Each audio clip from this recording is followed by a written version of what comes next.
नमस्कार दोस्तों, आप सबका फिर से एक बार स्वागत है आपके अपने YouTube चैनल इनविंसिबल मैथमेटिक्स में। दोस्तों, पिछले वीडियो में हमने सिंपल इंटरेस्ट का जो भी क्वेश्चंस है, इंपॉर्टेंट क्वेश्चंस है, उनको कैसे सॉल्व करते हैं, वो सब सारे क्वेश्चंस को सॉल्व कैसे करते हैं, किन किन तरीकों का यूज करते हैं, कैसे सॉल्व करें, ये सारी चीज हम लोग देख रहे थे। तो इसमें दोस्तों कंपाउंड इंटरेस्ट जो है आज का टॉपिक, और इसमें हम लोग दोस्तों कंपाउंड इंटरेस्ट के क्वेश्चंस को कैसे सॉल्व करेंगे, कंपाउंड इंटरेस्ट क्या है ये सभी हम लोग को पता है। पिछले वीडियो में भी मैंने बताया था कि कंपाउंड इंटरेस्ट यानी कि चक्रवृद्धि ब्याज क्या क्या है, कैसे कैसे होता है, कैसे कैसे कटता है, कैसे कैसे फॉर्मूला इसका यूज किया जाता है। इस अगर कंपाउंड इंटरेस्ट से रिलेटेड, चक्रवृद्धि ब्याज से रिलेटेड जो भी क्वेश्चन है उनको सॉल्व करना है तो आपको फॉर्मूले मालूम होनी चाहिए। पिछले वीडियो में मैंने बताया था, बोला था।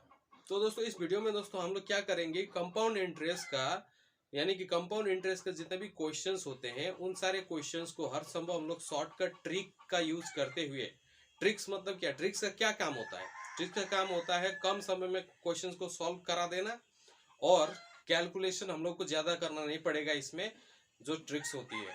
तो दोस्तों हम लोग का ट्रिक्स जो है कंपाउंड इंटरेस्ट को सॉल्व करने के लिए, सबसे पहले दोस्तों पहला स्टेप जो है क्या है, पहला स्टेप जो है आप लोगों को ये चार्ट हम लोग को याद रखना पड़ेगा। तो ये चार्ट हम लोग को याद रखना पड़ेगा। तो क्या आप याद कर पाएंगे ये सारे चार्ट? कोई कोई होंगे जो याद कर पाएंगे, जो याद नहीं कर पाएंगे, नहीं कर सकते, उनके लिए भी मैं सॉल्यूशन बताने वाला हूं।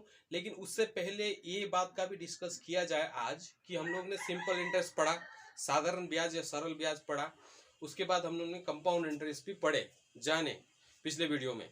तो कंपाउंड इंटरेस्ट दोस्तों का यूज प्रैक्टिकल लाइफ में कैसे होता है, और सिंपल इंटरेस्ट का यूज जो है, उपयोग जो है प्रैक्टिकल लाइफ में, रियल लाइफ एग्जांपल्स क्या है, अगर कोई पूछेगा आपको तो आप क्या बोलेंगे दोस्तों? सिंपल इंटरेस्ट कहाँ का यूज होता है?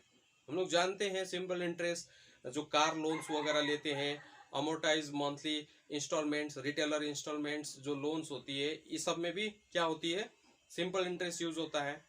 और कंपाउंड इंटरेस्ट बोलने से स्टूडेंट लोन्स हो गया, अदर टाइप के पर्सनल लोन्स हो गया, मॉर्गेज हो गया। मॉर्गेज मतलब वो अमाउंट जो आपने फ्लैट या हाउस बिल्ड करने के लिए जो अमाउंट आपने उधार में लिया हुआ है, बोरो किया है, उस अमाउंट को बोलते हैं मॉर्गेज। तो ये सारे मॉर्गेज लोन्स हो गया, क्रेडिट कार्ड्स हो गए, ये सब कंपाउंड इंटरेस्ट के एग्जांपल्स है। कंपाउंड इंटरेस्ट यहाँ पर लगता है।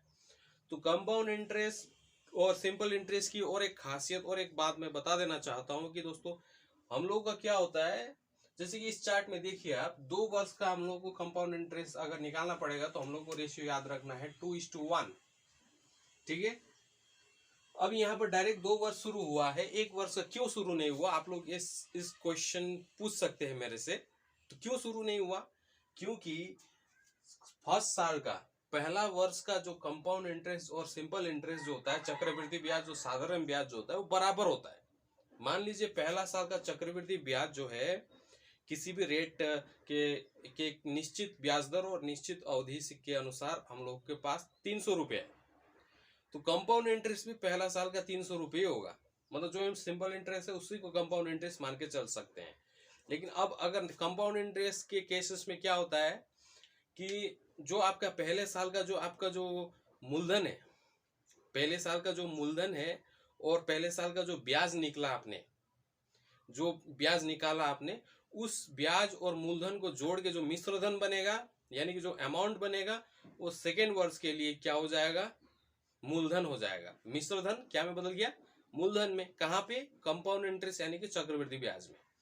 तो दोस्तों ठीक है, तो ये सारी चीज क्लियर हो चुका होगा आप लोगों को। दोस्तों कोई भी डाउट है तो नीचे कमेंट करें, मैं हर संभव कमेंट्स का रिप्लाई देने की कोशिश करता हूं और करता रहूंगा। तो यहाँ पर देखिए क्या है, हम लोग को 2 वर्ष का चक्रवृद्धि ब्याज निकालने का तो निकालना पड़ेगा, तो 2:1 यूज करेंगे। ठीक है, क्योंकि क्वेश्चन में दिया ही रहेगा आपको कि 2 वर्ष का चक्रवृद्धि ब्याज निकालो, 3 वर्ष का निकालो, 5 वर्ष का निकालो, 6 वर्ष का निकालो, 7 वर्ष का निकालो, बोलता रहेगा वो क्वेश्चंस में। तो हम लोगों को अगर 2 वर्ष का पूछा है तो कौन सा वाला रेशियो यूज करेंगे, 3 वर्ष का चक्रवृद्धि ब्याज निकालना हो, कंपाउंड इंटरेस्ट निकालना हो, तो कौन सा वाला रेशियो यूज करेंगे, हम लोग को याद रखनी है। 2 वर्ष का निकालना पड़ेगा 2:1, 3 वर्ष का निकालना पड़ेगा 3:3:1, 4 वर्ष का निकालना पड़ेगा तो 4:6:4:1। ठीक है, ये है। 5 वर्ष का निकालना पड़ेगा तो ये, 6 वर्ष का निकालना पड़ेगा तो ये। अब याद रखने की बात आती है दोस्तों, आप कैसे याद करेंगे? कैसे निकला है उसको समझिए तो आपको याद रखना भी इजी हो जाएगा कैसे ये आया है। सबसे पहले दोस्तों कंडीशन क्या है कि आपको पहला वाला याद रखना है।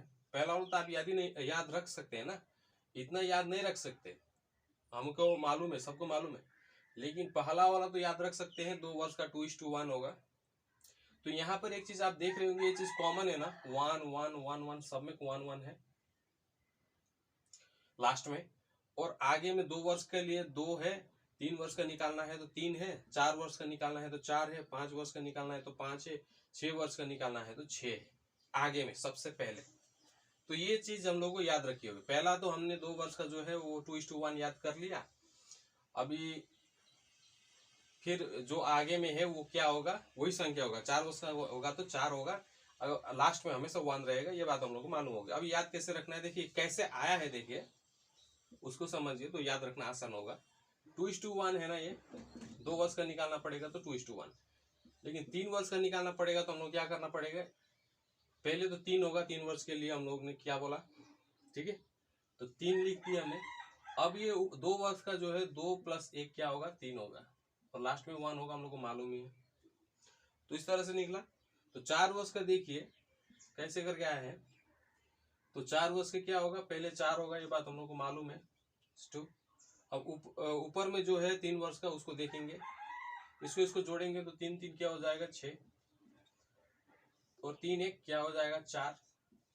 अभी जोड़ने के लिए आगे में कुछ नहीं है, इसीलिए हम लोग यहाँ पे क्या लिख देते हैं, 1, लास्ट में 1 ही रहेगा, ठीक है। तो दोस्तों इस तरह से सॉल्व ये करते हैं, निकालते हैं। देखिए अब 5 वर्ष का निकालना पड़ेगा तो पहले 5 होगा, ये बात हम लोग को मालूम है, ठीक है। अभी इसको ऊपर 4 वर्ष का देखिए, 6 4 10, 6 4 कितना हो गया, 10 हो गया। अब ये भी 6 4 फिर 10, 4 और 1 5। अब ये के आगे कुछ नहीं है तो यहाँ पे हम लोग को 1 लिख देना है, ठीक है। अभी 6 कैसे आया, ये कैसे आया है, 6 वर्ष का हम लोग ने कैसे निकाला है, 5 वर्ष का 6 लिखना पड़ता है, 6 वर्ष का निकालना है। तो बाकी जो बचेगा ऐड करते जाएंगे, 5 + 10 15, 10 और 10 20, 10 और 5 15, 5 और 1 6, 5 और 1 6, और लास्ट में कुछ नहीं है तो 1। तो इस तरह से दोस्तों हम लोग ने 6 वर्ष का निकाल दिया। अगर 7 वर्ष का आपको पूछेगा तो कैसे निकालेंगे, 7 वर्ष का,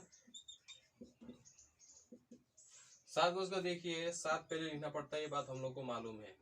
और 6 वर्ष वाला को जोड़ दीजिए, 6 5 6 और 15 21, 15 और 20 35, 20 और 15 ये भी 35, 15 और 6 21, 6 और 1 7, और लास्ट में कुछ नहीं है तो 1। तो इस तरह से दोस्तों 7 वर्ष का हमने क्या निकाला, ये रेशियो निकाला। अब ये रेशियो का यूज किस प्रकार के सवालों को, मतलब सवालों को सॉल्व करने के लिए किस प्रकार से ये रेशियो का यूज करेंगे, ये सब चीज का हम लोग देखेंगे आने वाले टाइम पे, नेक्स्ट पार्ट में। ये हम लोग अभी मिटा देते हैं दोस्तों, इस तरह से आप याद रख सकते हैं कैसे आया है, ठीक है। अब दोस्तों मिटाया जाए और आगे बढ़ा जाए, हम लोग नेक्स्ट क्वेश्चन को देखते हैं। अब क्वेश्चन को देख के उसको सॉल्व करने की कोशिश करेंगे, इसका उपयोग हम लोग क्वेश्चन को सॉल्व करने के लिए करने वाले हैं। तो मिटा दिया जाए, आप लोग अच्छे से नोट डाउन कर लीजिए। तो दोस्तों अभी हम लोग क्या कर रहे हैं, क्वेश्चन में इस टाइप के जो भी क्वेश्चन है, चक्रवृद्धि ब्याज का जो भी क्वेश्चन होगा उसको सॉल्व करने के लिए वो रेशियो का यूज करेंगे जो इससे पहले मैंने आप सबको बताया। तो वो रेशियो क्या था, यहाँ पर पहले क्वेश्चन को पढ़ लीजिए, क्या बोला है, 5,000 रुपए पर 6% चक्रवृद्धि ब्याज दर से 2 वर्ष का चक्रवृद्धि ब्याज क्या होगा पूछा है। हम लोग को ब्याज निकालना है, इंटरेस्ट। तो सबसे पहले अभी हम लोग जो 2 वर्ष का अगर पूछा है तो हम लोग का रेशियो हम लोग को मालूम है, क्या मालूम है, 2:1 है रेशियो, 2 वर्ष का निकालना पड़ेगा तो, ठीक है। अभी क्या करेंगे, ये 6% निकालेंगे 5,000 रुपए का। देखिए यहाँ पर निकाल रहे हैं, 5,000 6/100, 6% मतलब 6/100। ये 2 जीरो को ये 2 जीरो से काट दिया तो 5 6 30, 300 रुपए हुआ। अभी क्या करना पड़ेगा, और एक बार 300, ये 300 रुपए का ये यहाँ पे लिखे, और 6% फिर एक बार निकालना पड़ेगा। ये 2 जीरो से 2 जीरो चला गया, 6 18, तो कितना हुआ, पहले बार 300 और दूसरी बार 18 रुपये। वो 300 जो है पहला वाला को पहले वाला के साथ गुना करेंगे और दूसरा वाला जो है उसको दूसरे वाले के साथ गुना करेंगे। तो 3 दूना 6, ये 600 रुपये है और उसके साथ जोड़ देंगे 18 एकम 18, इसको भी गुना किए तो 618 रुपये जो है वो क्या है, कंपाउंड इंटरेस्ट है 2 साल का। ठीक है, 2 साल का कंपाउंड इंटरेस्ट 618 रुपये है। अभी दोस्तों आप लोगों को वो भूल जाना है, जो भी फॉर्मूला मैंने बताया था कंपाउंड इंटरेस्ट निकालने के लिए क्या करना पड़ता है, CI equal to P into 1 plus R/100 ऐसा करके हम लोग फॉर्मूला यूज करते थे। या फिर अगर हम लोग अमाउंट निकाल देते हैं P इंटू 1 प्लस R/100 तो उस समय CI निकालने के लिए A माइनस P करना पड़ता था। ठीक है, ठीक है, तो इस तरह से हम लोग निकालते थे। कंपाउंड इंटरेस्ट निकालने का ये फॉर्मूला सब था। ये फॉर्मूला सब का बिना यूज किए ही किस प्रकार से आप सवालों को हल करोगे, अगर आप इस फॉर्मूले के आधार पे बैठा के करना चाहते हो तो कर सकते हो, लेकिन उसमें अधिक टाइम लगेगा, सिर्फ इतना है। लेकिन अगर आप कॉम्पिटिटिव एग्जाम्स की तैयारी कर रहे हो मैथ्स का, तो उस समय आपको ये फॉर्मूला नहीं बल्कि ये शॉर्टकट ट्रिक को अपनाना पड़ेगा।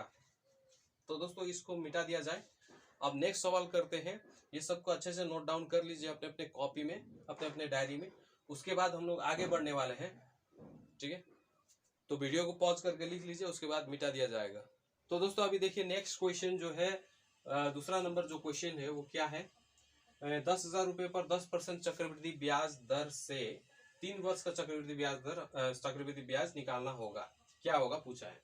तो हम लोग को 10% के हिसाब से 3 वर्ष का, अब 3 वर्ष का रेशियो सबसे पहले लिखिए क्या होता है। अगर आपने भूल गया है, अगर आप भूल चुके हैं 3 वर्ष का कितना होगा रेशियो, तो पहले 2:1, 1 वर्ष का हम लोग को मालूम ही है, 2 वर्ष का, तो 2 वर्ष का मालूम है। अभी 3 वर्ष का निकल जाएगा, 3 होगा पहले, उसके बाद 2 और 1 को जोड़ देंगे तो 3 होगा और उसके बाद फिर 1 होगा। ठीक है, अभी देखिए हम लोग को क्या करना है दोस्तों, 10% निकालना है 10,000 रुपये का। कितना बार निकालना पड़ेगा, कितना बार, 3 बार, याद रखिए 3 बार निकालना पड़ेगा। क्यों, क्योंकि 3 वर्ष का हम लोग को चक्रवृद्धि ब्याज निकालना है, तो इसलिए 3 बार निकालेंगे। तो 10,000 रुपये का 10% मतलब 10/100, तो ये 0 से 0 चला गया, तो ये बचा 1,000 रुपये। अब 1,000 रुपये का और एक बार करेंगे 10%, तो क्या क्या होगा, 100 रुपये होगा। अब 100 रुपये का फिर एक बार करेंगे 10%, तो क्या होगा, ये 0 से 0 चला गया तो 10 रुपये होगा। तो कितना हुआ, पहला है 1,000 रुपये, तो ये 3 के साथ 1,000 को मल्टीप्लाई करेंगे, तो बीच वाला कितना है, 100 है, तो ये बीच वाला के साथ गुना करेंगे।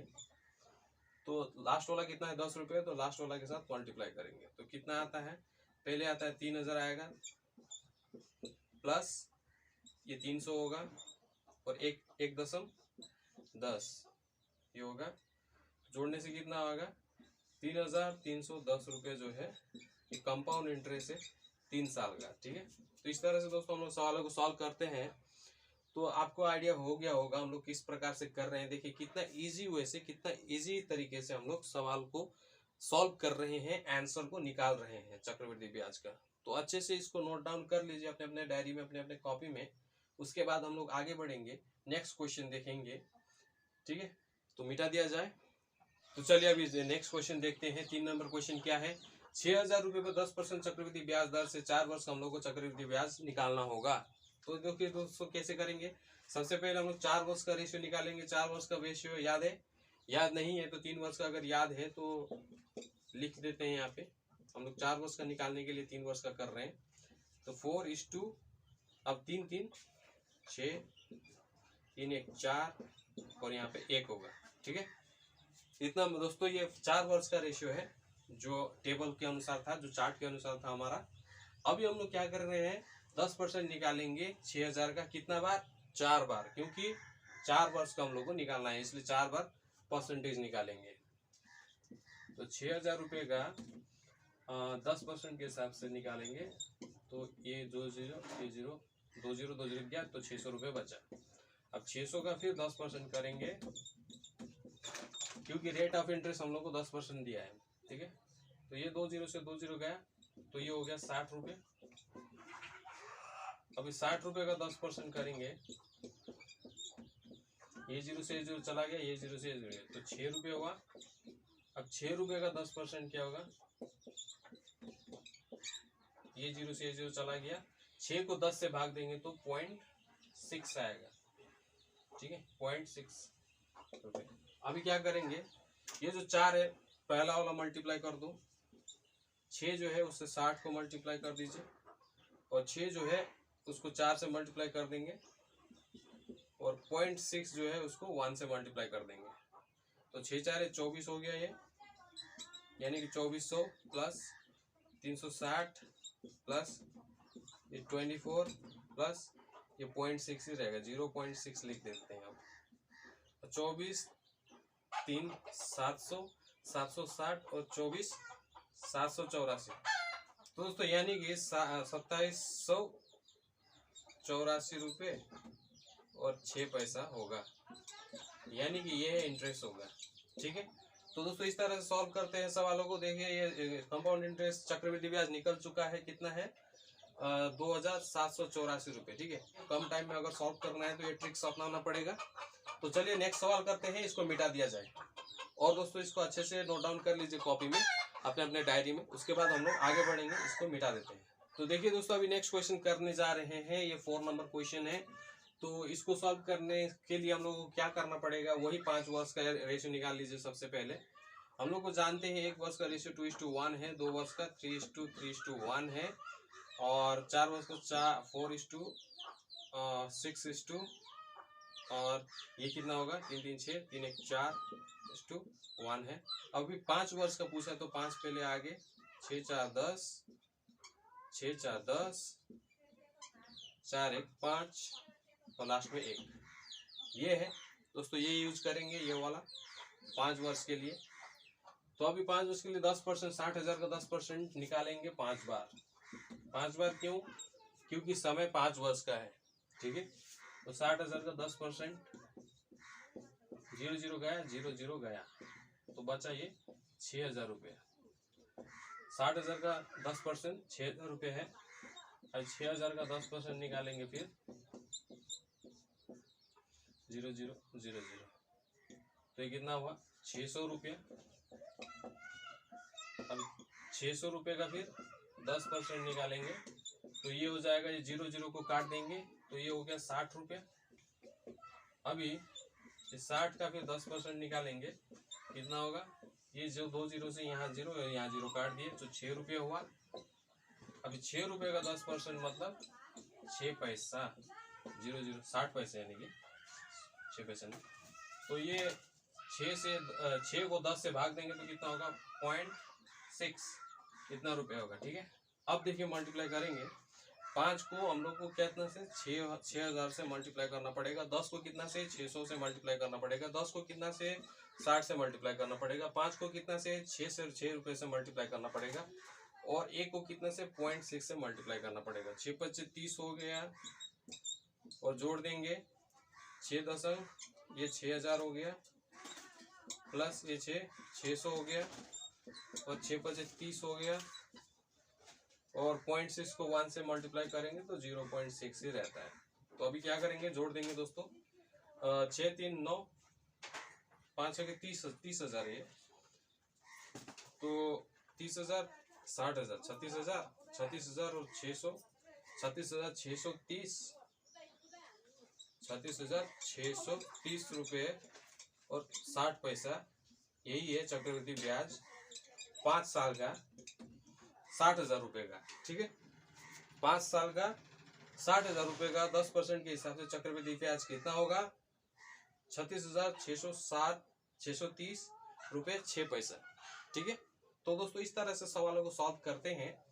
देखिए कितना इजी तरीके से, अगर यही 5 वर्ष का निकालना पड़ता है तो हम लोग जानते हैं ए के हिसाब से निकाल देते, p × 1 + r/100 the power n लिखना पड़ता है, और n मतलब 5 होता है। इसको जो मल्टीप्लिकेशन है वो 5 बार करना पड़ता है, जिससे दिक्कत होती, मिस्टेक होने का चांसेस होता। तो इसीलिए हम लोग ने क्या किया, शॉर्टकट मेथड से इसको सॉल्व किया।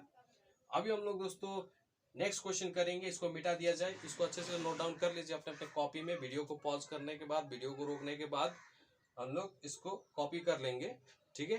तो कॉपी कर लिया जाए और उसके बाद मिटा दिया जाए। अब नेक्स्ट सवाल करते हैं। तो दोस्तों इस सवाल को जरा ध्यान से देखिए, क्या क्या है सवाल। 5 नंबर सवाल है। इसमें 70,000 रुपये पर 20% चक्रवृद्धि ब्याज दर से 5 वर्ष का हम लोग को चक्रवृद्धि ब्याज निकालना है।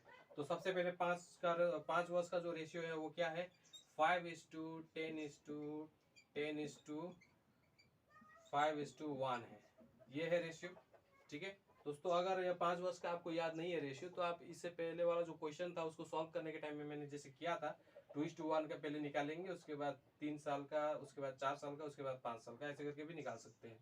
तो ये क्वेश्चन को देखिए, 20% निकालना है 70,000 का, कितना बार निकालना पड़ेगा, 5 बार। देखिए देखिए कैसे, 70,000 यहाँ पे है, 20/100, 20% निकाल रहे हैं। ये 2 जीरो से ये 2 जीरो को काट दिए, तो हम लोग हमारे पास कितना होगा, 7×2=14 और टोटल 3 जीरो है ये, तो 3 जीरो साइड में आ गया। अब क्या करेंगे, 14,000 का फिर 20% निकालना पड़ेगा। तो 20% निकालेंगे, 2 जीरो को काट दिए, 2 जीरो काट दिए, 14×28, 2 जीरो साथ में आ गया, ये जीरो और ये जीरो, ठीक है। अभी फिर 2800 का फिर 20% निकालेंगे, तो ये 2 जीरो से इस 2 जीरो को काट देंगे, तो 8×2=16 को 1 6, 2×4 1 5, 560,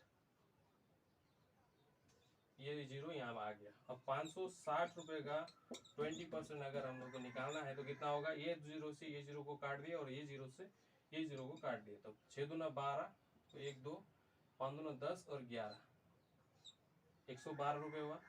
तो 112 का 20% निकालेंगे, तो ये जीरो से ये जीरो काट दिया, 2 5 10। अब 5 को जब 112 को भाग देंगे 5 को, तो ये हो जाएगा 22.40, मतलब 22.40 रुपये।